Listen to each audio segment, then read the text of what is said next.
So Hollywood is dying, and Donald Trump just made it the next target on his list of industries to extort.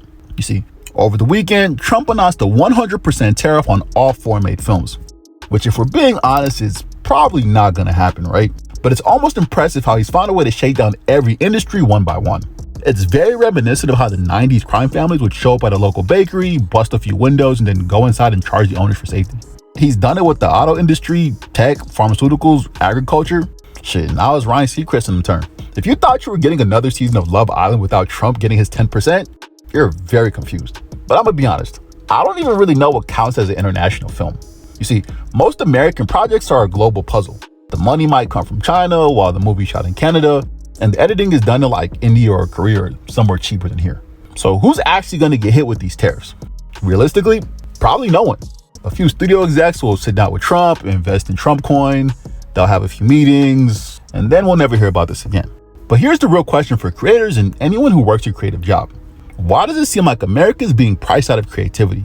And why does it seem like it's becoming more and more impossible to make a living off of your talent? Well, in this video, I'm gonna break down the real reason creative jobs are disappearing and the signs that your industry might just be on life support. I'll also give you my prediction on who the winners and losers will be as creativity becomes more democratized.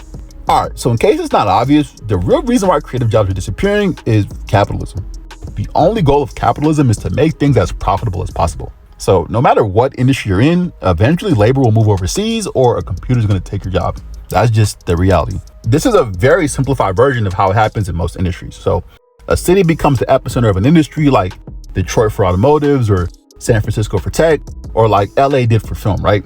And then everyone with a camera, a script, or a dream flocks to it because that's where the action is. But then the action gets expensive, rents go up, wages go up, and then studios start looking at their balance sheets like, well, why the hell are we paying $300 a day for a PA when we can pay $30 in Georgia? So then as a result, the work starts moving to the cheaper states. But guess what? It doesn't stop there, because when Georgia gets too expensive, the work doesn't come back to the original city. It moves to Canada, it moves to India, it moves to places like South Korea. But to make matters worse, you're not just competing with someone overseas. You're also fighting against AI, and that shit is doing wonders.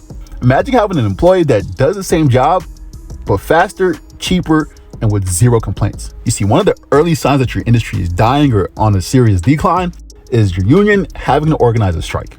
And you know you're in a really bad spot when you have to mandate minimum staffing requirements just to keep people happy.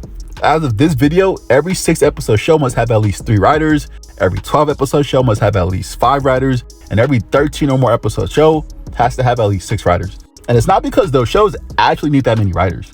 It's because people need work and the studios were being nice. But come on, how long do you honestly think we can keep bullying corporations into carrying the overhead? We're already at the point where 87% of SAG members don't even qualify for the health insurance. Keep in mind, the cutoff to qualify is earning like $27K a year, and most members do not qualify. That means 87% of actors or people in Hollywood probably have a second job. But I guess in a time where you either have a side hustle or parental help, that does make sense. But as far as winners and losers are concerned, I think the real winners in all of this are the independent creators. The tools to shoot, edit, and distribute are more accessible than ever. If you're aggressive, adaptable, and willing to wear multiple hats, you can build your own audience without ever stepping foot in the studio. The people who couldn't break into Hollywood are now creating their own lanes and making money doing it. This is the future. I really don't understand why people are still fighting to get on the big screen while studios are fighting to get on your phone screen. But with that said, the losers are probably going to be anybody who fails to adapt. You know, the people who've been coasting on their corporate titles or their years of experience. Listen, if you can only do one thing and you're comfortable in one role, you're a sitting duck. The industry is phasing out the people who aren't necessary, and AI is making it faster. So no matter what industry you're in, just make sure you're necessary. Because whether you see it or not, these same changes are going to happen to you.